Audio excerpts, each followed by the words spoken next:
journaliste James Foley. Alors on va parler de ces images que beaucoup ont préféré censurer, boycotter. En tout cas, le site du Monde s'intéresse aux derniers mots prononcés par James Foley avant son assassinat par les djihadistes de l'État islamique. Des mots sans doute proférés sous la contrainte, puisqu'il explique que ceux qui sont responsables de sa mort, c'est le gouvernement américain et ses bombardements. Alors ces images, elles ont été évidemment largement commentées, à défaut d'être partagées. La presse populaire américaine en a fait sa une sauvage, titrait le Daily News ou le New York Post.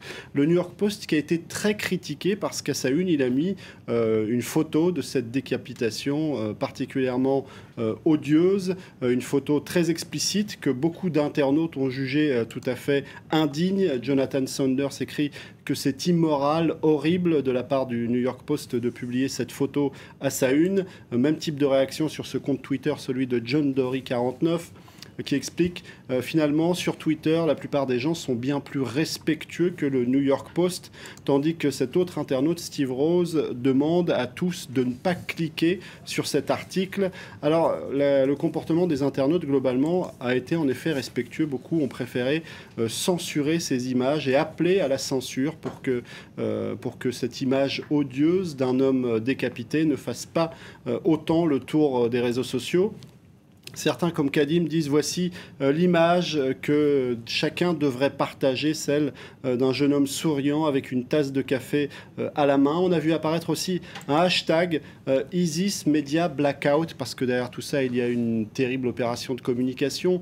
Faire peur, c'était sans doute l'objectif de l'État islamique, mais en même temps, la violence de cette décapitation montre que les bombardements américains ont causé beaucoup de dégâts du côté de l'État islamique. En tout cas, ce hashtag aurait été lancé par cette jeune fille qui s'appelle @LibiaLiberty sur Internet. Elle explique qu'elle ne partagera pas, elle ne regardera pas non plus ces images de James Foley. Elle dit qu'elle ne peut offrir que ses prières et de l'intimité. Elle ajoute que finalement, c'est pas ce tweet-là, mais celui-ci, que du côté de l'État islamique, on a deux armes, la violence extrême, l'assassinat, et d'un autre côté, Internet. Alors, essayer de bloquer cet Internet en quelque sorte en essayant d'empêcher que ces images de l'État islamique ne soient vues par le plus grand nombre. Les hommages ont été très nombreux. Beaucoup d'hommages au courage de ce photojournaliste James Foley, où on partageait encore ces images de lui sur le terrain.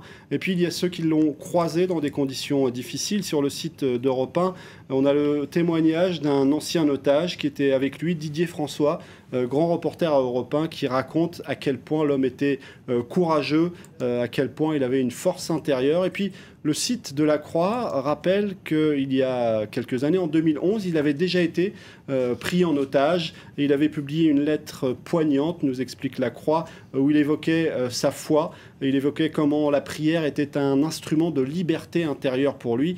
Et surtout, il y a ce témoignage relayé sur les réseaux sociaux, celui de ses parents qui expliquent que leur fils a donné sa vie en essayant de montrer au monde la souffrance du peuple syrien et qu'ils n'ont jamais été aussi fiers qu'aujourd'hui.